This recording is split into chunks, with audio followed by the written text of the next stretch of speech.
Հաջորդ հարցս կուղեմ բարձրագույն դատական խորհրդի նախագահին, պարոն Աթաբեկյան, դուք որպես դատավոր ունեք տարբեր փորձառություն, եղել եք քաղաքացիական գործեր քննող դատավոր, սնանկության գործեր քննող դատավոր, սնանկության դատանի նախագահի կարգավիճակում եք հանդիսացել, իսկ այսօր նաև հանդիսանում եք Վճռաբեկ դատանի դատավոր։ Եվ որպես այդպիսին մշտապես մեզ գիտնական անդամներից մեղադրվում է, որ մենք չենք եղել դատավորի կաշվում եւ շատ հաճախ չենք հասկանում, թե ինչ ծանր բեռ են իրենք կրում, դատավորի կաշվում գիտնական անդամները գտնվում են միայն կարգապահական վարույթներով, որը իհարկե շատ փոքր մասնիկ է եւ շատ հաճախ այս վեճերի արդյունքում նաև ծնվում են հատուկ կարծիքներ, այնուամենայնիվ խոսելով ողջամիտ ժամկետում քննելու պարտավորության մասին ձեր կողմից մի քիչ առաջ նշված գործերի վիճակագրությունը ծանրաբեռնվածության մասով, նաև ձեր դատավորի փորձառությունը տարբեր արձաններում, խնդրում եմ նշեք ձեր պատկերացումները այս հարցի վերաբերյալ եւ արդյոք կարող ենք ուշացած արդարադատությունը արդարացնել որևիցե ձևով ծանրաբեռնվածությամբ, աշխատակազմի համալրված չլինելու հանգամանքներով եւ այլն։ Շնորհակալ եմ հարցի համար, Տիկին Թումանյանց, շատ բազմաբովանդակ հարց եք ներկայացրել ինձ, փորձեմ հնարավորինս հակիրճ պատասխանել ժամանակի մեջ տեղավորվելու տեսանկյունից։ Նախ ուզում եմ անդրադառնալ այն հարցին, որ Բարձրագույն դատական խորհրդի գիտնական անդամները որևիցե ձևով ըստ ձեզ ամենայն դպսած ձևակերպման չեն մտնում դատավորների կաշվի մեջ, ինչպես դուք ձևակերպեցիք։ Ես կարծում եմ դա այդպես չի, որովհետև Բարձրագույն դատական խորհրդում քննարկվող ցանկացած հարց մանրամասն քննարկվում է եւ բոլոր անդամները, ընդ որում մեր իրավաբան գիտնական անդամները, ոչ դատավոր անդամները բարձր պրոֆեսիոնալիզմով իրավաբաններ են, մասնագետներ են եւ վերջնարդյունքում մենք մեր որոշումները կայացնում ենք արդար, անաչառ եւ օբյեկտիվ գնահատականների հիման վրա ու մեր ներքին համոզմունքով։ Հետեւաբար թեկուզ եւ կարող է նման խոսքեր հնչեն, բայց իրականությունն այդպես չի, բոլորս հասկանում ենք դատավորի գործը։ Ուղղակի մի փոքր հնարավոր է տարբերություն լինի, օրինակ կոնկրետ իմ առումով, պրակտիկ դատավոր անդամների առումով։ Գուցե որոշակի տարբերություն լինի, որ պրակտիկ իրավիճակների ընկալման մոտեցումները մի քիչ այլ լինեն, որովհետև ես ինքս օրինակ ողջամիջամկետներն եմ մեր թեման, ես ինքս ողջամիջամկետներին շատ մեծ ուշադրություն եմ դարձրել ու հետևողական եմ եղել իմ ամբողջ գործունեության ընթացքում գրեթե 14 տարի տարբեր ատյաններում աշխատելու ժամանակ, իսկ հիմա էլ որպես խորհրդի անդամ, խորհրդի նախագահ նույնպես մենք ուշադիր ենք բոլորս ու հետևողական ենք ողջամիջամկետում գործերի քննությանը ու դա մի քանի հիմքեր ունի։ Դրա հիմքերից մեկը այն է, որ մենք կարևորում ենք, քանի որ այսօր Հայաստանի Հանրապետությունում արդեն ողջամիջամկետում գործերի քննության այդ իրավունքի խախտման հիմքերով դատական հայցեր կան Հայաստանի Հանրապետության դատարաններում քննվող եւ որի արդյունքում ինչ-ինչ հանգամանքներով նաև պայմանավորված Հայաստանի Հանրապետության դեմ կայացվում են դատական ակտեր գումարի բռնագանձման տեսքով, որպես խախտված իրավունքի վերականգնում, մանրամասն իրավական դետալների մեջ չմտնեմ ուղղակի չծանրաբեռնելու համար, եւ սա էլ ազդակ է, որպեսզի մենք դրան ազդակներից մեկն է, որպեսզի մենք ուշադրություն դարձնենք այս հանգամանքին։ Իհարկե այդ պրոցեսներում ուշադրության արժանի է առաջնային եւ դատավորի վարքագիծը պրոցեսի նկատմամբ, ընդ որում ոչ պակաս կարեւոր է վարույթի գործին մասնակցող անձանց վարքագիծը, որովհետև մենք բոլորս գիտենք, միգուցե մասնավոր շահերից ելնելով կամ այլ նկատառումներից ելնելով հնարավոր է, որ միջնորդություններ ներկայացվեն դատարանին, երբեմն նաև անհիմն, որոնց քննության համար մեծ ժամանակ է պահանջում, սկսած նրանից, որ պետք է այդ միջնորդության վերաբերյալ դիրքորոշում հայտնելու հնարավորություն տրվի նաև վարույթի մյուս մասնակիցներին, ինչը մեզնից շատ ժամանակ է տանում։ Այդ ողջամիջամկետների պահպանման տեսանկյունից նաև պակաս կարևոր չէ բողոքարկումները։ Իհարկե խոսքս չի վերաբերում նրան, որ ինչ որ ձև ուզում եմ ասել, որ չպետք է բողոքարկվեն դատական ակտերը, բայց բողոքարկվում են նաև այն պայմաններում, երբ Հայաստանի Հանրապետության Վճռաբեկ դատարան ունի մի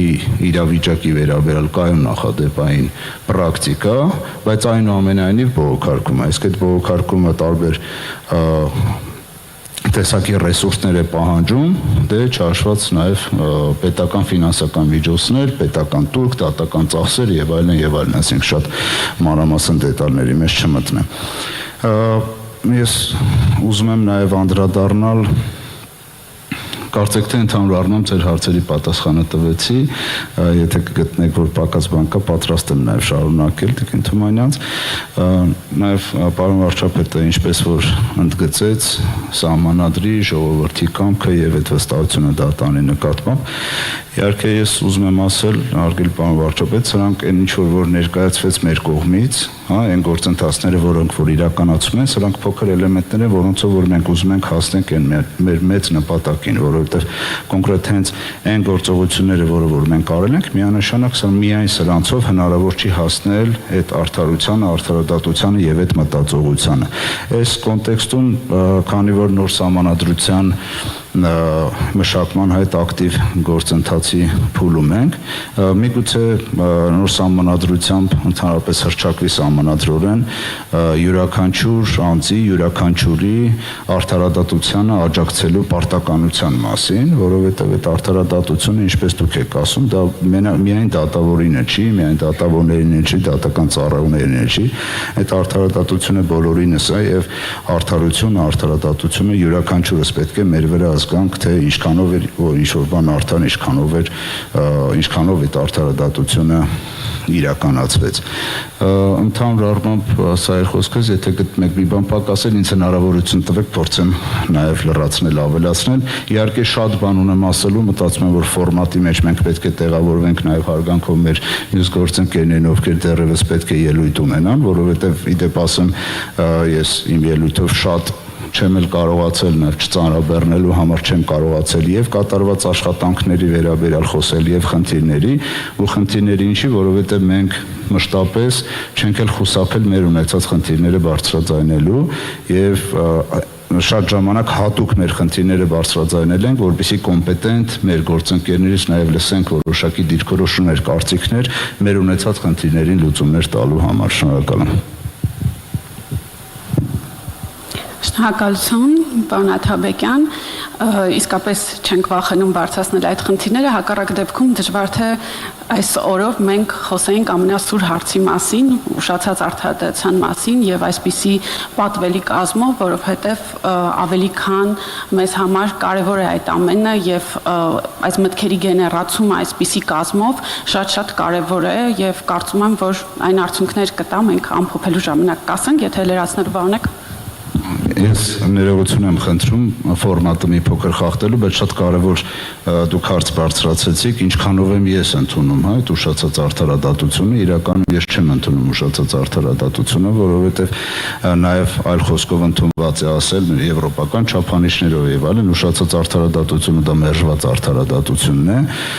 եւ սա շատ կարևոր է ինձ համար։ Իհարկե ես մատնանշեցի, որ իմ ամբողջ գործունեության ընթացքում դրան շատ ուշադիր եմ եղել, հիմա էլ հետեւողական եմ այդ ամենը չի եւ նաեւ ընդհանուր մեր բոլորի գործունեության մեջ մեր դատավորների, ուղղակի այստեղ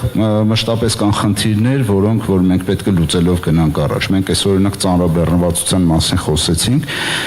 թե դատավորները ինչքան են ծանրաբեռնված։ Իհարկե ծանրաբեռնվածությունը չի կարող արդարացնել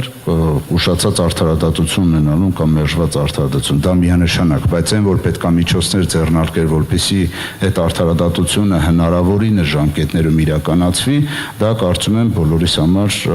հրամայական է եւ պետք է ինչ-որ ձևով մենք այդ հարցերի լուծումները տանք։ Մենք այդ թափանցիկության տեսանկյունից էլ փորձում ենք ամեն ինչը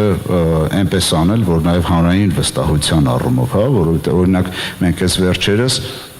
անգամ դատավորների, որովհետեւ շատ խոսք գնում, որ այդ ինչքան են ծանրաբեռնված, հա, մեր ժողովուրդը քաղաքացիները կամ կողմերը ինչքան են ծանրաբեռնված, որ գործով դատական ակտի հրապարակման օրը նշանակված է օրինակ 2027 թվականի փետրվար-մարտ ամիսներին, բայց որ նայում ենք մի դատավոր, եթե վարույթում ունի 1000 վարչական գործ ու դրանով եթե 251 օրերի մեջ բաժանենք, անգամ ստացվում է, որ հնարավոր չի տեղավորվել, բայց մենք դրա հետ մեկտեղ ինչ արեցինք, մեր էլեկտրոնային համակարգում այսօր յուրաքանչյուր ոք հնարավորություն ունի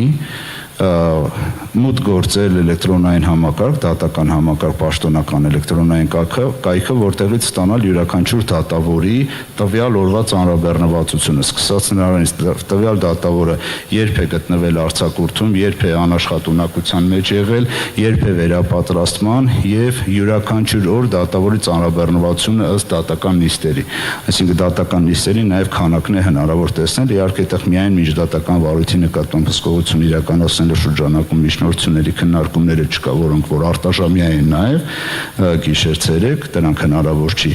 մուտք անել, բայց ընդհանուր նաև դատավորի այդ պատկերն է։ Եվ ընդհանուր առմամբ ուզում եմ որպեսզի եզրափակեմ, ամեն դեպքում մենք պետք է մեր վերաբերմունքը փոխենք նաև արդարադատության, արդարության նկատմամբ եւ պետք է այդ արդարությունն ու այդ արդարադատությունը, ինչպես պարոն վարչապետ ասաց, նախբյուրից սկսելով մենք պետք է բոլորս ընդունենք դա որպես մերը, այսինքն պատասխանատվությունը չթողնելով որևէ այլ սուբյեկտի վրա, որևէ այլ կազմակերպության վրա, որևէ այլ իրավահամակարգի ներկայացուցչի վրա, թե չէ մեղքը բարթել անընդհատ ասել չէ, դե լավ, ի վերջո դատարանն էր մեղավոր կամ իհարկե անթույլատրել է նաև հակառակը, մենք ամեն դեպքում պետք է ընդհանուր առմամբ մեր վերաբերմունքը փոխենք ու յուրաքանչյուրս ջանասիրաբար վերաբերվենք եւ արդարությանը եւ արդարադատությանը։ Շնորհակալ եմ։